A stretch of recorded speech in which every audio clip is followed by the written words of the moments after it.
Welcome to Hacking Your Leadership. I'm Chris, and welcome to this week's Thoughtful Thursday. Don't forget to follow us on Instagram at Hacking Your Leadership and leave us a review on iTunes. For this week's episode, I want to talk about communication. Over the last few decades, there have been countless studies on measuring and predicting workplace performance. And one of the traits often found at the top of those studies is conscientiousness. Conscientiousness is simply a commitment to doing your work well, whatever that work is.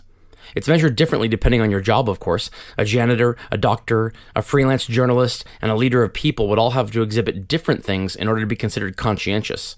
But the level of conscientiousness each of them showed would still be a pretty reliable predictor of job success. And even a recent study at Harvard University showed conscientious people tend to be healthier and live longer too. But this is a leadership podcast. So if the definition of conscientiousness is simply a commitment to doing your job well, we need to look at the job of a leader in order to determine whether they're conscientious. And one of the most important parts of a leader's job is communicating with their employees. Many years ago, I had one of those light bulb moments. I arrived at my job, and as I was walking in, I said hi to my boss. He didn't look up, acknowledge that I'd said anything or even my existence, and he just kept doing what he was doing. I kept walking, but for the next several minutes, there was a part of me who thought I was about to be fired. Why would I think this? I hadn't done anything wrong, and I had no reason to think it. But a response from my boss that was vastly different than he had reacted dozens of times in the past led me to that conclusion.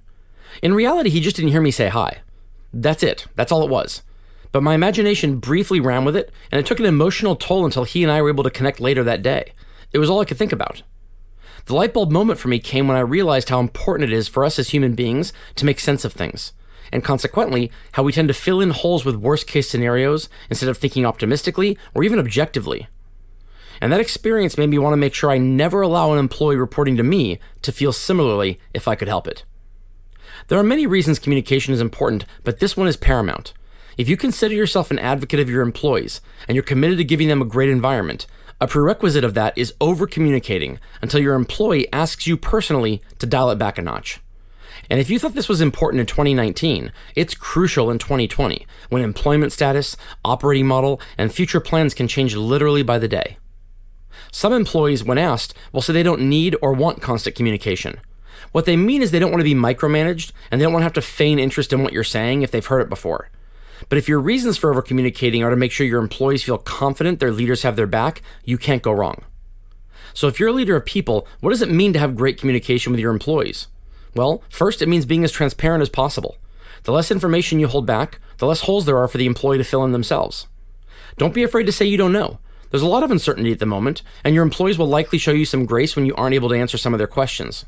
What you should never do is hold off on having the conversation to begin with simply because you're worried you won't have all the answers. Many times a short conversation, even one that doesn't share profound developments in strategy, is enough to keep employees engaged and productive. Lastly, set up a minimum communication schedule and stick to it. Many employees won't ask for the information, but they'll still judge you harshly for not communicating it.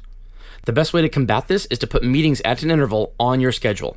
Even if there's nothing new to share and your meeting lasts 15 minutes, it resets the clock on what the employee might be feeling and helps them maintain trust in you and in your company. Communication is as broad a part of conscientiousness as anything. It shows you have no problem delivering bad news, that you care about your employees' feelings, and that you empathize with how hard it must be to wonder if they'll be employed in a month. As you make your next schedule, over-index on the communication sessions. You'll be glad you did. Thanks for listening, and have a great day.